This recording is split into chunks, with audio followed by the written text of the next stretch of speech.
अभी हम प्रस्ताव पास करने वाले हैं। क्या प्रस्ताव पास करने वाले हैं?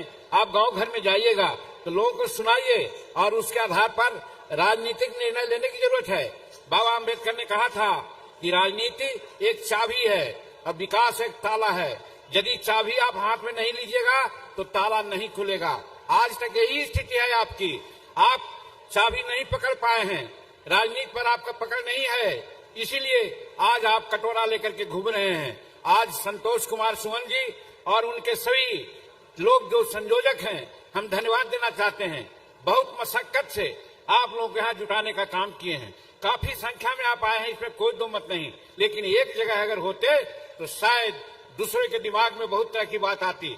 अभी भी हम कहना चाहते हैं, जहाँ कहीं भी आप हो, थोड़ा देर ठहर जाइए, रुक जाइए और जो प्रस्ताव पारित हो रहा है उसको सुन लीजिए, उसके बाद जाइए। यही कहना चाहते हैं, तभी आपको आने की सार्थकता है। नहीं तो आप गाड़ी से आए हैं, समय बर्बाद करके आए हैं, आपका समय इतना आसान और सस्ता नहीं है। इसलिए यहाँ से आइए तो कुछ लेके जाइए। यही हम जाने वाले लोगों से कहना चाहते हैं, थोड़ा सा धैर्य रखिए। भाइयों बहनों, बहुत बात हम नहीं कहना चाहते। एक बात जरूर है कि हम शेड्यूल कास्ट के लोग और शेड्यूल ट्राइब्स के लोग हिंदुस्तान में आबादी के दृष्टिकोण से हम सबसे ज्यादा हैं। 30% से नीचे हम लोग नहीं हैं, लेकिन सत्ता किसके हाथ में है आप लोग जानिए। बाबा आम्बेडकर ने हमको दलित बनाया था, हमको अनेक जात में बांटने का काम नहीं किया था और एक दलित के रूप में ही 1956 में बौद्ध धर्म को अपना करके वो दुनिया से चले गए। हम लोगों को सीख लेना चाहिए कि बाबा साहब जो हमको उदाहरण पेश करके गए हैं उसको हम लोग कम से कम अब माने। हो सकता है हमारे पीढ़ी के लोग नहीं समझे, लेकिन अब नौजवान साथी जो हैं 25 वर्ष, 30 वर्ष, 40 वर्ष के, उनके कंधों पर ये जिम्मेदारी आई है कि आप समझिए और बाबा साहब जो कह के गए हैं उसको समझ करके आप अमली जमा पहनाइए। और जब अमली जमा पहनाइएगा तो सत्ता आपके हाथ में होगी। और आज कहते हैं हमको इंदिरा आवास दे दो, आज कहते हैं हमको 5 डिसमिल जमीन दे दो, आप कहते हैं हमारे बच्चों को पढ़ा दो। ये कहने की जरूरत नहीं है, आप खुद करने लायक हैं, बशर्ते कि आपकी 30% की जो आबादी है वो एक होकर के राजनीति की इच्छा व्यक्त करे। वो ऐसा नहीं कर पाए हैं, तो इसलिए आज ये समागम है। यही लिए हम लोग आप लोगों को यहाँ बुलाने का कष्ट किया है कि आप लोग आए। और 2025 में चुनाव होने वाला है। 2025 में हम लोग सम्मिलित निर्णय लें और अपने मन की सरकार को बनावें जो आपका काम कर सके। और कौन काम है उसका तो अभी मांग पत्र में बातें आएगी, लेकिन जो प्रमुख बातें हैं हम कहना चाहते हैं। मेरे भाइयों, अभी सुप्रीम कोर्ट ने एक निर्देश दिया है हम लोगों को, भारत सरकार को, कि शेड्यूल कास्ट जो हम लोग अभी हैं, दलित नहीं हो पाए हैं, शेड्यूल ट्राइब्स हैं, हम लोग एक नहीं हो पाए हैं। इसका उपाय यही है कि हम कैसे इसको बढ़ावें। इसके लिए उन्होंने कहा है कि समाज में वर्गीकरण होना चाहिए और वर्गीकरण का कुछ राज्यों ने फॉलो किया है, लेकिन हम कहना चाहते हैं, हमारा एक थीसिस है और ये बिहार सरकार के संचिकाओं में भी लिखी हुई बात है कि हमने कहा है कि बाबा साहब को हम मानने वाले हैं। बाबा साहब ने कहा था हमारा गरीबी का मानदंड ये नहीं है कि हम भूखे हैं, हमारे गरीबी का मानदंड ये है कि हम अंगूठा छाप हैं, हम पढ़े लिखे लोग नहीं हैं। इसलिए बाबा अम्बेडकर साहब ने कहा था कि जो पढ़ेगा वो गरजेगा, इसलिए कि पढ़ाई और शिक्षा शेरनी का दूध है, जो दूध पिएगा वो गरजेगा। हम लोगों को आज दूध नहीं मिल रहा है, पढ़ाई ठीक से नहीं हो रही है, इसकी जरूरत है। इसीलिए हमारा बाबा साहब ने कहा। और आज जो वर्गीकरण का मामला है, आज हमारे समाज में जनरल समाज 80-85% साक्षर हो गया है। हमारा शेड्यूल कास्ट का समाज 30%, 32% के आसपास हो गया है साक्षर। लेकिन जो हमारे समाज में बहुत से उपजातियां हैं, उनकी साक्षरता दर 7%, 8%, 9%, 12%, 15% है। वो अभी उन्नति के आधुनिक युग के दृष्टि को देखने में बहुत पीछे हैं।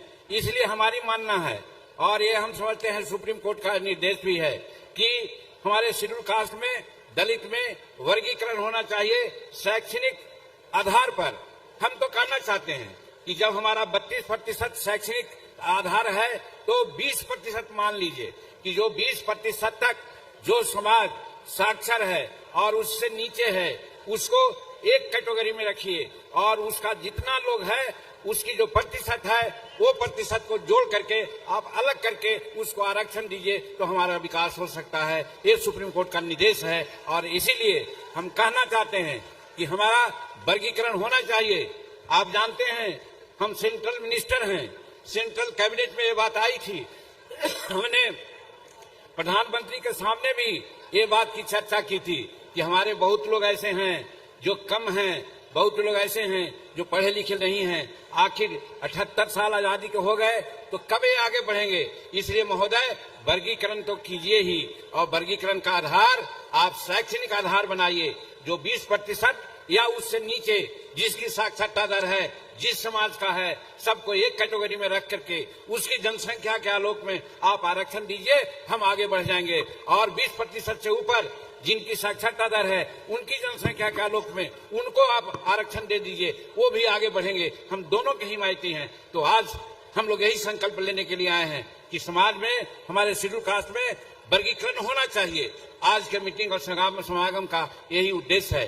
दूसरी बात हम कहना चाहते हैं मेरे भाइयों कि हम मुख्यमंत्री के काल में बहुत से ऐसा निर्णय लिए थे जिसको पूरा किया जाना है। सम्राट चौधरी जी हमारे उदितमान उप मुख्यमंत्री यहाँ पर हैं, हम सुनते हैं इनका एक काम था, हमारे मंत्रिमंडल में थे।